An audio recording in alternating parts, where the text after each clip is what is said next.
दोस्तों आज के इस वीडियो पे हम बात करेंगे 12th हिंदी या 10th में भी आपका ये टॉपिक आता है। तो आज का हमारा क्लास होने वाला भाई रस, छंद और अलंकार, यानी कि इन्हें आप बोलते हैं काव्य सौंदर्य के तत्व। तो आज के इस क्लास में आपका पूरा 6 नंबर क्लियर होगा। आपको एक एक क्वेश्चन का आंसर मिलेगा, साथ में आपको इनके उदाहरण भी मैं बताने वाला हूं जो कि बोर्ड एग्जाम के लिए सबसे ज्यादा महत्वपूर्ण होते हैं। तो चलो जानते हैं भाई रस और छंद और अलंकार, इन तीनों में आपको कौन कौन से क्वेश्चन का कितना आंसर लिखना है जिससे कि पूरे आपको नंबर मिल सके। तो सबसे पहले देखिए हम जानेंगे यहाँ पर रस के अंतर्गत कौन कौन से रस पढ़ने हैं, और जितने भी बच्चे 2025 में बोर्ड एग्जाम देने वाले हैं इस क्लास को कर लेना भाई। इसके अलावा आपको कोई वीडियो देखने की जरूरत नहीं पड़ेगी, पूरा आपका नंबर जो है ना वो एकदम फिक्स हो जाएगा। तो रस में देखो सबसे मोस्ट इंपॉर्टेंट और पहला रस आता है वो भाई साहब आपका श्रृंगार रस।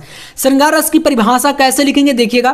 तो जब मैंने यहां पर एक चीज ये देखा करो आप लोग, जैसे आप किसी भी रस के लिख रहे हो उसमें आप पहले उसका स्थायी भाव पता कर लो। जैसे कि श्रृंगार है तो इसका रति होता है स्थायी भाव, है ना, फिर उसी से परिभाषा बन जाती है। जैसे यहां पर है कि जब रति नामक स्थायी भाव विभाव, अनुभाव और संचारी भाव से पुष्ट हो जाता है तो वहां पर श्रृंगार रस की उत्पत्ति होती है। बहुत ही सिंपल सा, देखो मैं साधारण सी परिभाषाएं बताऊंगा, ऐसा नहीं कि थोड़ा घुमा फिरा के बड़ी बड़ी बताऊं, छोटी छोटी यहां पर करना है। बस आपको 1 नंबर इसका मिलता है और 1 नंबर आपका एग्जाम्पल का। तो देखो एग्जाम्पल को आपको अपने अनुसार कोई भी प्यारा सा एग्जाम्पल आप ले सकते हो जो भी आपको अच्छा लगे, है ना। मैं ये नहीं कर रहा हूं कि आप इसी को ले लो। तो यहां पर जैसे कि यहां पर हमारे पास क्या भाई, दूल्हा श्री रघुनाथ बने दुल्हे से सुंदर मंदिर माही गावत गीत सवय मिले सुंदर वेद जुबा जुरी विप्र पढ़ाही। तो इस प्रकार से और भी यहां पर कई सारी लाइनें दी गई। देखिए आपको यहां पर कहीं ना कहीं 2 लाइनें अगर लिख देते हैं ना तो भी आपको नंबर पूरा का पूरा मिल जाता है। बाकी श्रृंगार रस में आपको ऐसे देखो देना इंपॉर्टेंट होता है, ये काफी ज्यादा महत्वपूर्ण है। अगर आप एग्जाम्पल नहीं लिखोगे तो भाई नंबर नहीं मिलेंगे। दूसरा आपके लिए एक सबसे इंपॉर्टेंट, देखो मैं जितना बताऊंगा आप इतना करके चले जाना, पूरा नंबर आपको मिल जाएगा। तो दूसरा रस है हास्य रस, जिसको बोलते हैं यहाँ पर आपका इसका स्थायी भाव जो होता है वो हास होता है। तो यहाँ पर इसकी परिभाषा देखो, किसी व्यक्ति की विलक्षण आकृति, विचित्र चेष्टाएं और कार्य को देखकर हृदय में उत्पन्न हास नामक स्थायी भाव जब विभाव, अनुभाव और संचारी भाव से संयोग करता है तो वहां पर हास्य रस की उत्पत्ति होती है। जैसे सिर पर गंगा हंसे भुजनी के भुजंगा हंसे, हास्य ही को दंगा भयो नंगा के विवाह में। यहाँ पर भगवान भोलेनाथ की देखो उदाहरण दिया गया है। तो यहाँ पर मतलब भोलेनाथ जो है ना आप जानते हैं उनका विचित्र प्रकार का एक वेशभूषा था, लेकिन उनके जो शादी में मतलब जो बाराती होते ना, जब वो लोग गए थे तो भाई साहब वहां पर मतलब अनेक प्रकार के लोग थे, कोई बानर कोई भालू, है ना, इस तरीके के। तो उनको देख करके मतलब उनकी शक्लों को देख करके या बोले तो उनकी आकृतियों को देख करके लोगों को हंसी आ जाए, ऐसी उनकी चेष्टाएं थी, है ना, और अनेक प्रकार की वो क्रियाएं भी कर रहे थे। तो यहां पर ये इसका देखो क्या है, हास्य रस का उदाहरण है। अब इस प्रकार से आप इसका कर सकते हैं। बाकी यहाँ पर एक और भी है, देखो बुरे समय को देखकर गंजे तू क्यों रोए, किसी भी हालत में तेरा बाल न बांका हो। देखो इसको भी पढ़ करके आप हंस सकते हैं। मतलब कोई गंजा व्यक्ति है जिसके सर पर बाल नहीं, तो भाई उसका यहाँ पर क्या है, कहा गया कि किसी भी हालत में तेरा बाल बांका नहीं हो सकता। मतलब देखो हंसी वाला एक वर्ड है ना, ऐसे समझ सकते हैं। तो ये हो गया आपका हास रस और श्रृंगार रस। एक रस आपको और पढ़ना है और इसके अलावा नहीं पढ़ना, वो है आपका करुण रस। करुण रस में देखो यहाँ पर इसका स्थायी भाव होता है शोक। तो लिख सकते हैं जब शोक नामक स्थायी भाव विभाव, अनुभाव एवं संचारी भाव से पुष्ट हो जाता है तो करुण रस की उत्पत्ति होती है।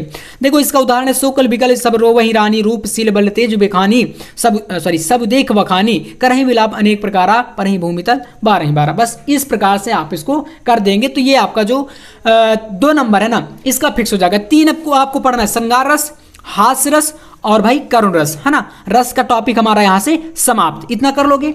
अब भाई साहब यहां पर छंद की बात करते हैं। छंद में देखो क्या क्या पढ़ना है भाई। अब आपको ना इसी प्रकार से सिर्फ और सिर्फ इंपॉर्टेंट क्वेश्चन पर वीडियो मिलेगा, यानी कि हिंदी का हो, इंग्लिश का हो, फिजिक्स का हो, केमिस्ट्री का हो, बायोलॉजी का, पूरी तैयारी हम करेंगे। बस आपको सपोर्ट करना है, ज़्यादा से ज़्यादा आप लोग देखो चैनल को सपोर्ट करो ताकि मुझे मतलब मोटिवेशन मिले यार, क्योंकि अगर मोटिवेशन नहीं मिलता तो फिर मेरा मन नहीं करता कि मैं वीडियो बनाऊँ, है ना। तो अगर आप चाहते हैं कि मैं आपकी तैयारी लगातार कराता रहूँ तो आप लोग सपोर्ट दिखाओ अपना, ठीक है।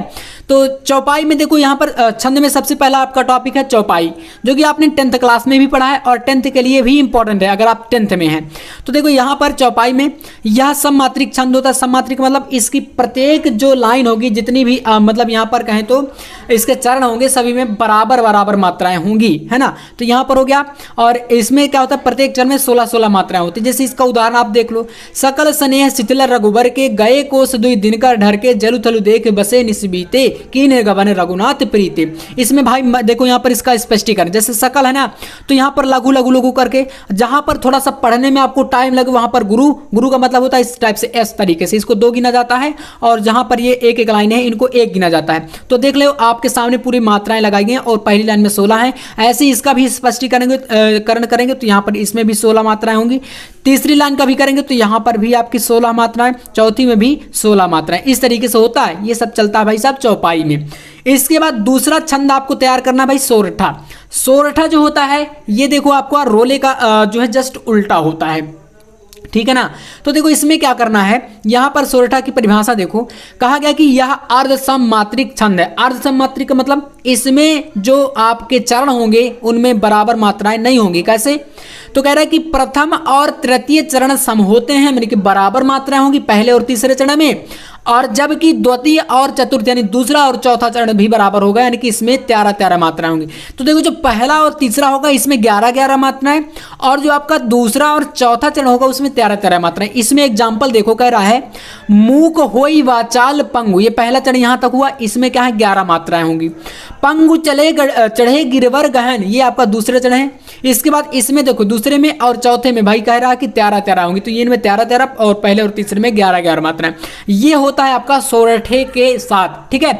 और जस्ट इसका उल्टा होता है रोला, सॉरी, आपको एक चीज देखो याद रखना है, अगर एक चीज आप कर लोगे ना तो आपका मतलब जो इसमें कई सारे हिंदी में दिए गए ना, जैसे कुंडलिया भी है ना, कुंडलिया छंद है, इसके अलावा सोरठा हो गया, रोला हो गया।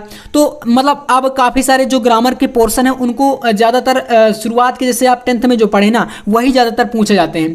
तो दोहा और यहाँ पर सोरठा जो है एक दूसरे के उल्टा होते हैं। रोला थोड़ा सा उसमें 24-24 मात्राएं होती हैं, मैंने अभी जस्ट बोला तो वो थोड़ा सा मिस्टेक हो गया। लेकिन एक चीज़ याद रखना, दोहा और सोरठा एक दूसरे के अपोजिट होते हैं। तो जैसे इसमें क्या है, प्रथम और तृतीय में 11-11, तो जो दोहा होगा उसमें प्रथम और तृतीय में 13-13 होंगी। इस परिभाषा का जस्ट उल्टा ले लेना और कोई एक प्यारा सा एग्जाम्पल याद कर लेना, उसमें आपका काम हो जाएगा, है ना। तो ये हो जाएगा आपका छंद के साथ। अब अलंकार की बात करें तो देखो अलंकार में क्या क्या करना है, तो पहला आपका तैयार करना है उपमा अलंकार। बहुत ज़्यादा महत्वपूर्ण है 12th के जितने भी छात्र हैं सभी के लिए। तो देखो इसमें आपका इसका परिभाषा, जब किसी वस्तु की तुलना किसी दूसरी प्रसिद्ध वस्तु से की जाती है, यानी कि उसी टाइप से कोई बहुत ज्यादा फेमस वस्तु हो या समानता प्रदर्शित करी जाए, मतलब कि इक्वल दिखाया जाए, तो वहां पर होता है उपमा अलंकार। जैसे पीपर पात सरिस मन डोला, भाई कह रहा है कि पीपर के जो पीपल का वृक्ष होता है, पीपल की पत्तियों के समान हमारा मन डोल रहा है, यानी कि मन की बात करी गई, तो मन की तुलना भाई पीपल की पत्तियों से। तो समझ लो कि यहाँ पर क्या है भाई, उपमा या समानता दिखाई जाएगी। हरिपद कोमल कमल से, भाई भगवान के पैरों को कमल की पंखुड़ियां जानते हैं ना, कमल के समान दिखाया गया, तो यहां पर भी एक समानता हो गई। ये उपमा अलंकार। बाकी इसमें एग्जाम्पल और भी आप तैयार कर सकते हैं, एग्जाम्पल का ही मेन देखो रोल रहता है नंबर दिलाने में, तो वो आप कर लेना।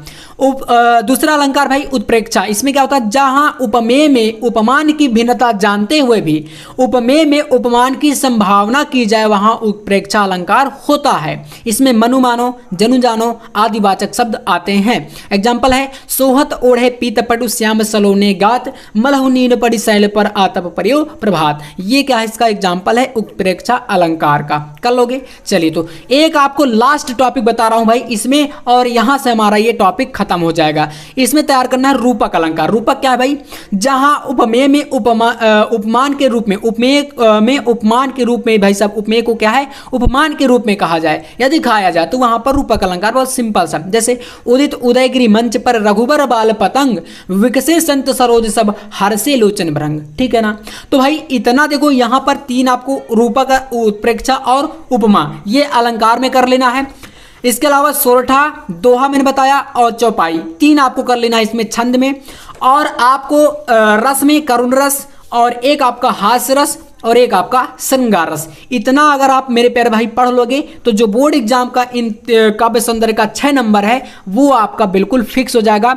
और ऐसे ही वीडियो अब आपको मिलेंगे एक एक टॉपिक करके, पूरा का पूरा कंप्लीट। हम लोग हिंदी हो, मैंने बता दिया कि चाहे कोई सा भी सब्जेक्ट हो, लगातार मैं आपको ऐसे वीडियो प्रोवाइड कराऊंगा जो कि एकदम मतलब सीधे निशाने पर हमारा जो है जाना चाहिए। ऐसा नहीं कि इधर उधर की चीज़ों पर हम अपना टाइम वेस्ट करें। तो बस आपको ऐसे वीडियो मिलेंगी। चैनल पर नए हैं तो सब्सक्राइब आप कर लीजिएगा, दोस्तों के साथ प्लीज़ आप शेयर कर दिया करो ताकि थोड़ा सा ग्रोथ मिले। और मतलब आप समझ सकते हैं बाकी सपोर्ट का मतलब क्या ही होता है यार। मेरा मोटिवेशन तभी तो बढ़ेगा ना जब आप लोग ज़्यादा से ज़्यादा प्यार दिखाएंगे, है ना। तो चलिए फिर मिलते हैं नेक्स्ट वीडियो में नेक्स्ट टॉपिक के साथ। तब तक के लिए जय हिंद, वंदे मातरम।